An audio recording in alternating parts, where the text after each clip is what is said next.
வெள்ளிக்கிழமை இரவு 7:30 மணிக்கு நம்ம சென்னை சூப்பர் கிங்ஸ் அணி ராயல் சேலஞ்சு பெங்களூரு அணியை எதிர்த்து நம்ம சேப்பாக்கம் மைதானத்தில் மிக மிக முக்கியமான ஆட்டத்தில் விளையாட போறாங்க. இப்படி இருக்க இந்த ஆட்டத்தில் கடந்த ஆட்டத்தில் விளையாண்ட நம்ம சிஎஸ்கே அணியின் பிளேயிங் 11ல இருந்து சுமார் 1 2 4 முக்கியமான மாற்றங்கள் நம்ம எம்எஸ் தோனி அவர் செய்ய இருக்காரு அப்படிங்கிற மிக மிக முக்கியமான தகவல் தற்போது வெளியாக ஆரம்பிச்சிருக்கு. சோ எதுக்காக இந்த 4 மிகப்பெரிய முக்கியமான மாற்றம், உள்ள வரப்போற 4 பிளேயர்கள் யாரு, வெளியே போக போற 4 பிளேயர்கள் யாரு, இது எல்லாமே டீடைலா நம்ம பார்க்கிறதுக்கு முன்னாடி இந்த வீடியோவுக்கு ஒரு லைக் மட்டும் கொடுத்துருங்க. இதுல ஃபர்ஸ்ட் கடந்த ஆட்டத்துல விளையாண்ட நம்ம சிஎஸ்கே அணியின் பிளேயிங் 11 என்ன அப்படிங்கறத ஃபர்ஸ்ட் பாத்திரலாம். ஓபனரா ரச்சின் ரவீந்திரா, ராகுல் திரிபாட்டி 2 பேருமே வந்தாங்க. மூன்றாவதா ருத்ராஜ் கைக்வாத், நான்காவதா தீபக் ஹூடா, அஞ்சாவதா சிவம் தூபே, ஆறாவது பிளேயரா சாம் கரன், 7வதா ஜடேஜா, கடைசியா 8வதா நம்ம எம்எஸ் தோனி அவர் வந்தாரு. அப்புறம் ஸ்குவாட்ல பார்த்தோம்னா 9வதா ரவிச்சந்திர அஸ்வின், 10வதா நூர் அகமது, கடைசி பிளேயரா நாத்தன் எலிக்ஸ், இம்பாக்ட் பிளேயரா காலித் அகமது. சோ இந்த பிளேயிங் 11ல தான் நம்ம சிஎஸ்கே அணி ஃபர்ஸ்ட் ஆட்டத்தை மும்பை இந்தியன்ஸ் அணிக்கு எதிராக விளையாண்டிருந்தாங்க.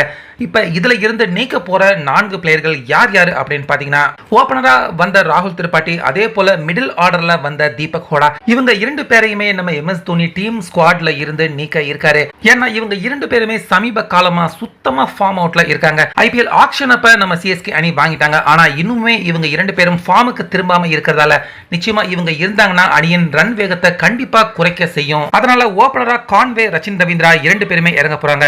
ருத்ராஜ் அதே போல மூன்றாவது பேட்ஸ்மேனா கண்டினியூ பண்ண போறாரு. நான்காவதா தீபக் ஹூடா அவருடைய இடத்துல விஜய் சங்கர், நம்ம தமிழக பிளேயர், அவர் களம் இறங்க இருக்காரு. அப்புறம் கான்வே அவர் உள்ள வந்தார்னா வெளியே போக போற ஃபாரின் பிளேயர் யாரு அப்படின்னு பாத்தீங்கன்னா, வேற வழி இல்ல, நம்ம சுட்டி குழந்தை சாம் கரன் அவரை தான் நீக்க இருக்காங்க. ஏன்னா சாம் கரன் பேட்டிங்காக இருக்கட்டும், அதே போல போலிங்லயும் ஃபர்ஸ்ட் ஆட்டத்துல பெருசா அவர் ஜொலிக்கவே இல்லை. அது மட்டும் இல்லாம நம்ம சேப்பாக்கம் மைதானத்துல விளையாண்ட அனுபவம் ரொம்ப ரொம்ப கம்மியாக தான் சாம் கரன் அவருக்கு இருக்கு.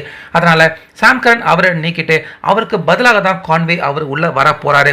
அப்புறம் கடைசியா மூன்றாவது மிகப்பெரிய மாற்றமா நாத்தன் எலிக்ஸ் அவரை அணியில இருந்து தூக்கிட்டு அவருக்கு பதிலாக நம்ம பத்திரனா அவர் உள்ள வர போறாரு. ஃபர்ஸ்ட் ஆட்டத்திலே பத்திரனா அவர் விளையாண்டிருக்க வேண்டியது, ஆனா கண்டிப்பா ஆர்சிபி அணிக்கு எதிரான மேட்ச்ல கண்டிப்பா பத்திரனா நம்ம சிஎஸ்கே அணிக்காக உள்ள வர இருக்காரு. அப்புறம் நான்காவது மிக முக்கியமான மாற்றமா ஆல் ரவுண்டரான அன்ஷுல் கம்போஜ், இளம் பிளேயர், அதிரடி ஆட்டக்காரரான இவர் உள்ள வர இருக்காரு. சோ இவர் யாருடைய ரீப்ளேஸ்மெண்டா உள்ள வர இருக்காரு அப்படின்னு பாத்தீங்கன்னா, இம்பாக்ட் பிளேயராக இவரை விளையாட வைக்க இந்த முறை இம்பாக்ட் பிளேயரா களம் இறக்க தோனி அவர்கள் முடிவு எடுத்திருக்காரு. அதனால காலித் அகமது இல்லனா பத்திரனா இவங்க யாராவது சீக்கிரமா பந்து போட்டுட்டு போயிட்டாங்கன்னா ஆல் ரவுண்டரா போலிங் பேட்டிங் இரண்டாகவும் பயன்படுத்தி கொள்ள அன்ஷுல் கம்போஜ் இவர் சிஎஸ்கே அணிக்காக முதல் ஆட்டம் டெபியூட் பண்ண இருக்காரு. சோ வலுவான ஆர்சிபி அணி அவங்களை எதிர்கொள்றதுக்கு தேவையான பிளேயர்கள் இந்த 4 மாற்றம் நிகழ்த்தினாதான் நிச்சயமா நம்ம சிஎஸ்கே அணி இந்த மேட்ச்ல ஜெயிக்க முடியும். அதுக்காக கண்டிப்பா இந்த மாற்றங்கள் ஆர்சிபி அணிக்கு எதிராக நிச்சயமா நம்ம எம்எஸ் தோனி அவர் வர வெள்ளிக்கிழமை செய்ய இருக்காரு. இந்த பிளேயிங் 11 போதுமானதாக இருக்குமா?